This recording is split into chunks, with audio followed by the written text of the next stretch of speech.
கண்மணி ராமச்சந்திரன் கிட்ட எவ்வளவோ கன்வின்ஸ் பண்ணுறதுக்காக ட்ரை பண்ணி பேசுகிறாங்க. முதல்ல அவர் ரொம்ப இது பண்ணுறாரு. இங்கே பாருங்கள், அவர் தெரிஞ்சு செய்யலை. எனக்குமே அது கோவமாக தான் இருந்துச்சு புதுசில்.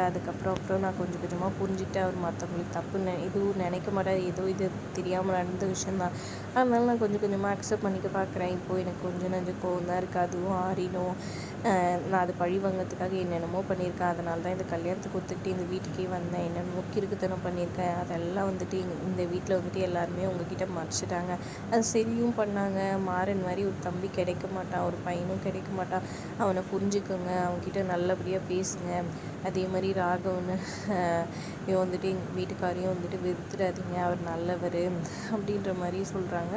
மாறன்கிட்ட நல்லபடியாக 4 வார்த்தை பேசுங்கன்னு சொல்ல ராமச்சந்திரனுக்கு மனசு மாறுது. அப்புறம் கொஞ்சம் சாப்பிட்றாரு. அதுக்கப்புறம் இங்கே வள்ளி அப்செட்டாக இருக்கிறத பார்த்து வள்ளிக்கிட்ட போயிட்டு சாப்பிட சொல்லி வீரா சொல்லிட்டுருக்காங்க. ஆனால் அவங்க வேணான்னு சொல்லிட்டுருக்காரு. கரெக்டாக ராமச்சந்திரன் வந்து அந்த தட்டு வாங்கி இவரே வந்துட்டு ஊட்டி விட்டுறாரு. சாப்பிடு, என்ன பண்ணுறது, எல்லாம் நல்லது, நம்ம குடும்ப நல்லதுக்காக தான் நீ பண்ண, சாப்பிடுன்ற மாதிரி புரிஞ்சுக்கிட்டேன். நானே இனிமேல் நான் நல்லபடியாக இருப்பேன்னு சொல்கிறாங்க. அப்போ அங்கே நின்றுட்டு இருந்த மாறனை பார்த்துட்டு மாறா இங்கே வாடான்னு கூப்பிட்றாங்க.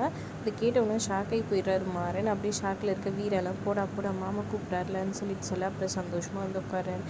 நீ என் புள்ளடா, அது எப்போ உன்னை விட்டுருவேன், ஏதோ ஒரு விஷயம் நடந்துச்சு, அதுக்காக வந்துட்டு நீ இந்த மாதிரி எல்லாம் இது பண்ணலாமா, வீடுடா, நான் உன் மேலேயே அக்கறையாக தான் இருக்கேன்.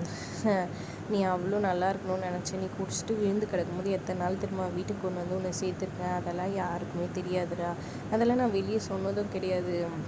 நீ நல்லா இருக்கணும்னு தான் நினச்சிருக்கேன் அப்படி இப்படின்னு சொல்கிறாரு.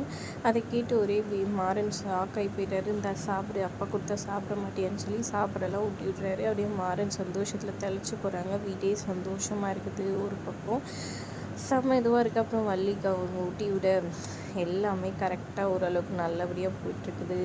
அதோட எபிசோட் முடியுது. வீடியோ பிடிச்சிருந்தா லைக் பண்ணிக்கோங்க. தேங்க்ஸ் ஃபார் வாட்சிங்.